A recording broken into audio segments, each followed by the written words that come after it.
Ladies and gentlemen, welcome back to the Ironworker Gaming Channel. I am Ironworker814, and thank you for joining me for yet another Destiny 2 PvP viewer-requested weapon review.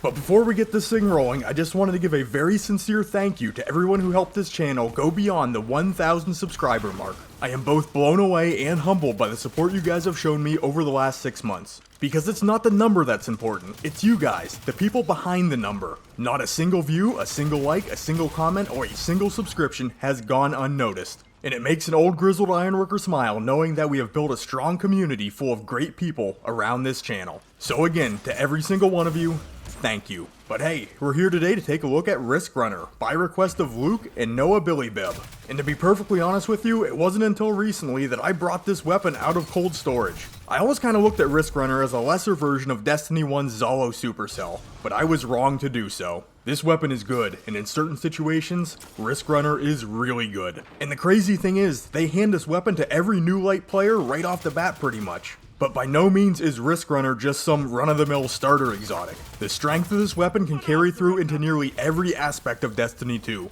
But Riskrunner has seen a lot of sandboxes and metas come and go over the years, so does it still have what it takes to be a good Crucible weapon? That's precisely the question that I'm going to try to answer right after we take a look at how exactly to get this weapon and catalyst for those who have not done so already.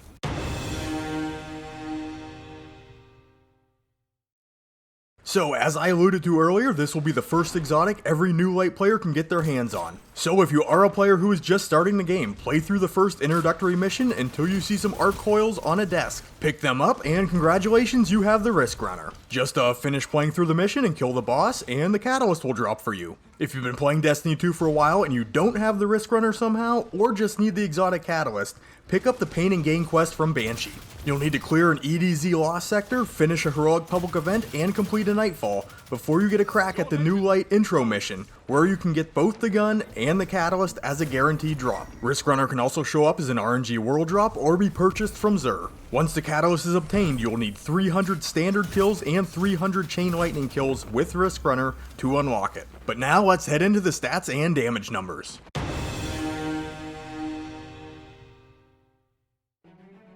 Alright, Riskrunner is an exotic arc submachine gun shooting at 900 rounds per minute with 41 rounds in the magazine. The stats here are not too shabby when compared to other SMGs. The base stability is the best of all submachine guns in the game, the reload stat is pretty solid, and the range is pretty strong even without the catalyst. But with that catalyst applied, we do get that huge boost to the range stat, putting it a long way above all other submachine guns in Destiny 2. Checking in with light.gg for the hidden stats, we see we have an aim assist value of 50, which is pretty good, and a recoil of 94 with a bounce intensity of 6. The intrinsic trait is Arc Conductor. When taking arc damage, this weapon becomes more powerful and the user will gain bonus resistance to incoming arc damage. This has a duration of 3 seconds. Kills with this weapon increase the duration of the overcharged state, and we'll talk about what more powerful means when we hop into the damage numbers. And the exotic perk is Superconductor. When Arc Conductor is active, shots fired have a chance to chain lightning and return ammo straight into the magazine. For the damage numbers, at base, Riskrunner is going to do 17 points of damage on a crit and 13 points of damage to the body,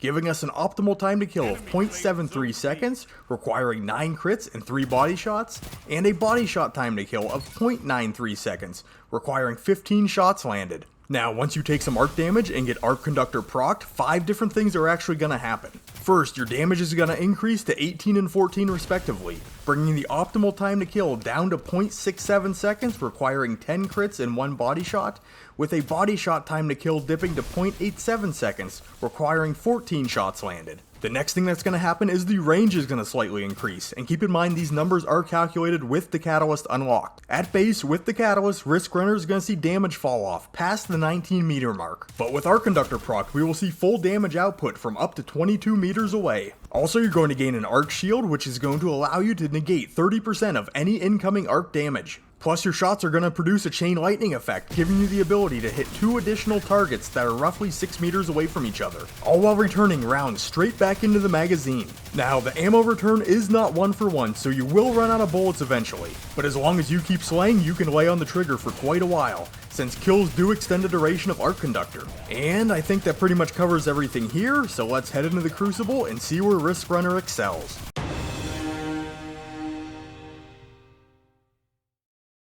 The first big pro here is simply Riskrunner's accessibility. Everyone can obtain Riskrunner and its catalyst with very minimal work and no RNG. Plus the catalyst is very easy to unlock. And due to all this weapon's capabilities, it's clear to see that this is not just a starter weapon made to be cast aside later. Just at base we have very good stability and a snappy reload. And with that range boost from the catalyst, we have an SMG that can reach out into ranges that rapid fire auto rifles cover, all while maintaining those very respectable optimal and body shot time to kills. But also remember that the range stat helps out with accuracy and bullet magnetism. So our range stat paired with that 50 and aim assist makes it very easy to keep this weapon on target. Also, we can take advantage of enhanced scattering projectile targeting on the cheap here in Season of Arrivals, costing only 1 energy. So feel free to throw one of those on, or heck, throw 2 on and improve the weapon's performance that much more. Even when airborne, Riskrunner seems to have no problem with accurately dispersing bullets. And all those things we just talked about, that's without Arc Conductor procced. And as I'm sure you've gathered from the previous section of the video, this helps out in so many different ways. I mean, you do get a damage increase, and while it's only 1 point per bullet, it is enough to drop the weapon's TTK, and anything that can better a weapon's time to kill value is nothing to sneeze at. And then the chain lightning effect can carry that damage to 2 other targets that are in close proximity. So instead of just damaging 1 target, you can damage up to 3 at a time, which really comes in handy on tighter maps or in the control-based game mode, since this is where you're more likely to see enemy players grouping up. Plus you're going to be consistently getting ammo fed back into your magazine, and the only thing better than having a fast reload is not having to reload at all. This will ensure that you'll be ready for any additional enemies that could be funneling toward you. And then we get a range boost, which here again is only 3 meters, but trust me, it feels very noticeable in game. Sometimes that little bit of extra range can be the determining factor as to whether you win or lose a gunfight. Plus you have the ability to surprise enemy guardians who aren't in the know about Riskrunner's capabilities, since the damage output at 22 meters is no joke. And then that 30% arc damage resistance is not to be overlooked. Since this is an SMG and you're going to be using it at closer ranges, generally speaking, you're going to be in the thick of it a lot, and anything that can help you boost your survivability is a plus. And just like I said about the range, this can make the difference as to whether you walk out of an engagement on top, or if you're the guy respawning. And lastly, and something you've probably already taken note of, is the fact that you can proc Arc Conductor on your own by self-damaging yourself with a grenade. Generally speaking, I don't know if this is a good idea in a PvP match, but it might work out for you in certain situations, especially if you have an ability or an exotic armor piece that allows you to passively regenerate your health. Something like a Healing Rift or Wormhusk Crown. You can smack yourself with a grenade, dodge, and start spraying. And now that I think we finally made it to the end of that lengthy list of pros, we do have a couple cons to touch on.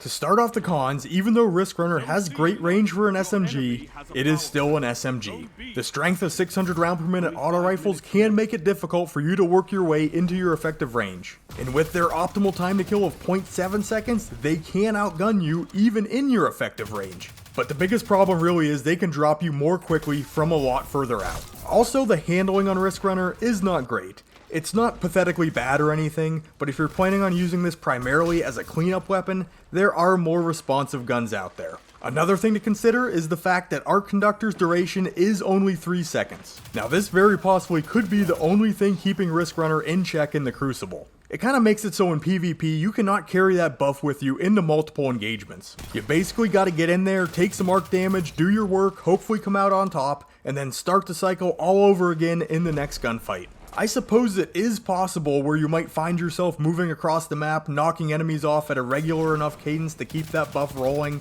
but these situations are going to be few and far between, so while it can happen, don't expect it. And lastly, there is no guarantee that a Crucible match will be heavy with players running arc subclasses or using arc weapons. And the Arc Conductor intrinsic trait is really the thing that makes Riskrunner feel powerful and unique, and it is reliant on you taking arc damage. So if there is a shortage of players using arc damage on the enemy team, you will basically be left with a standard SMG, albeit a very good SMG, just not one that feels exotic in any way.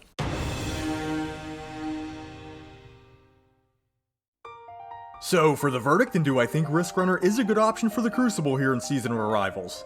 Absolutely. Especially if you're a new player who basically had this weapon dropped in your lap. Do not make the mistake of thinking this is a kiddie pool exotic. Use this weapon. It is strong, it has stood the test of time, and it'll serve you well in so many different activities in Destiny 2. And if you're a veteran player who hasn't picked Riskrunner up in a while, I challenge you to give it another try. You may be as pleasantly surprised as I was to see just how effective it can be here in Season 11. So as always, if you enjoyed the video, a like is greatly appreciated. And to see more Destiny 2 reviews, guides, and discussions similar to this one, consider subscribing to the Ironworker Gaming channel. If you want to catch me live, you can head over to Twitch after this, give Ironworker814 a follow, and you'll get notified whenever I hop on. I don't get to stream nearly as often as I'd like to these days, but if you see me on, definitely stop in and say hi. And if you'd like to contact me, simply drop a comment down below, and I will be sure to get back to you. And then once again, a big thank you to everyone who helped this channel eclipse the 1,000 subscriber mark. You guys are awesome, and I will catch you on the next one.